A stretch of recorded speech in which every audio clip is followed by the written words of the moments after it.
Welcome back, fam, to Bopping with Oak. I am here with Zeynep Tufekci, and she is a sociologist who works as an assistant professor at the School of Information and Library Science at the University of North Carolina, Chapel Hill. You're Hi. welcome. Hi. Thanks for joining me.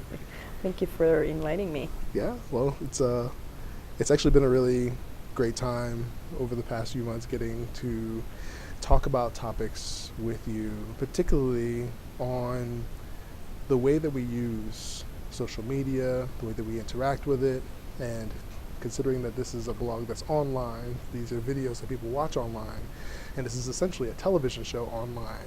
It's kind of appropriate that I'm able to kind of engage with someone who has some gifts of analysis with how people are using these technologies, how people are interacting with them, how they're consuming them, and what they may or may not be aware of. So hopefully we can kind of delve into some of those things. So I guess my first question for you is just what's a little bit about what's your background and what kind of sparked your interest in engaging with online spaces? Right, so I started as a technology person. I'm a former programmer.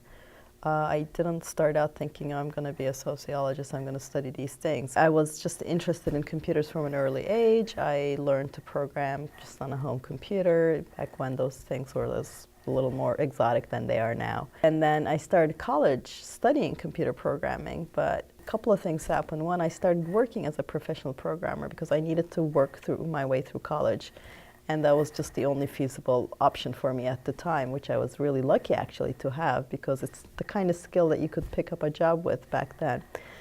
And then as I was working professionally, it meant that I got an early look into a lot of where these technologies were going, more so than ordinary people did. And I was working at one point for IBM, which had this multi-country network. And before the internet was even in Turkey, I was using intranets that were multinational, kind of used the way we use the internet now. And I was seeing, wow, this is really going to, I could see the potential. I also have always been interested in literature. I read science fiction. I like to, sort of think about those things. So it really piqued my interest. Because at the time the technology was seen as a very exotic thing. People didn't really understand computers, magic, they're just they did things and we had no idea. Whereas as a programmer, I had a pretty good idea exactly how they worked. I mean, I knew very well. I could program in sort of machine language and assembly language to high-level languages, so I knew exactly what was going on, the very detailed level to how it kind of all came together. So it wasn't a mystery to me.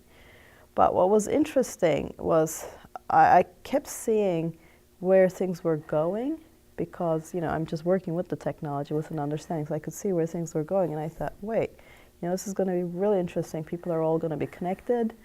That these technologies, a lot of trends we talk about now are already kind of there.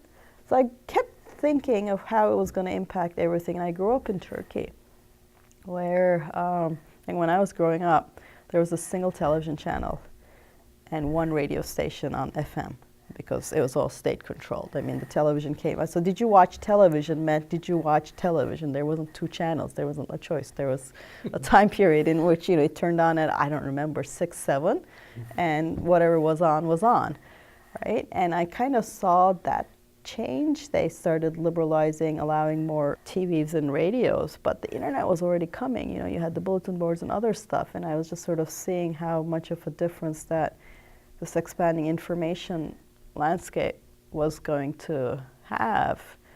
Having lived in a country where the public sphere was a lot more controlled made me appreciate how these things were going to blow up the public sphere. So I got interested, so I switched to sociology. And I started studying it. But even then, there wasn't internet in Turkey. It was just starting. And then internet came to Turkey, which was great. When was this? Mid-90s, I guess. But it wasn't that much later than the US. I'm not exactly sure when it started becoming publicly available in the US.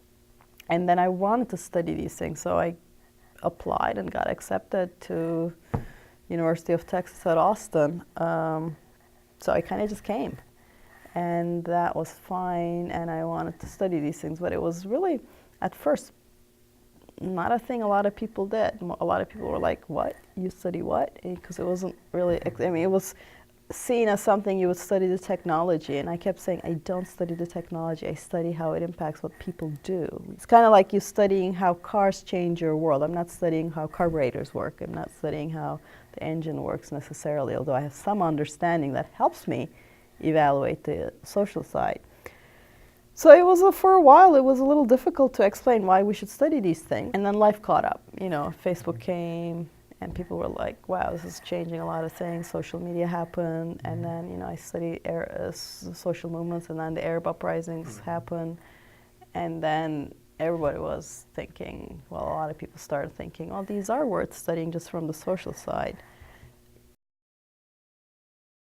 I described it as like having a Thanksgiving dinner with everybody you've ever known that lasts a long, long time. You know, there's a reason the holidays are stressful, because people who don't necessarily interact with each other in large numbers come together.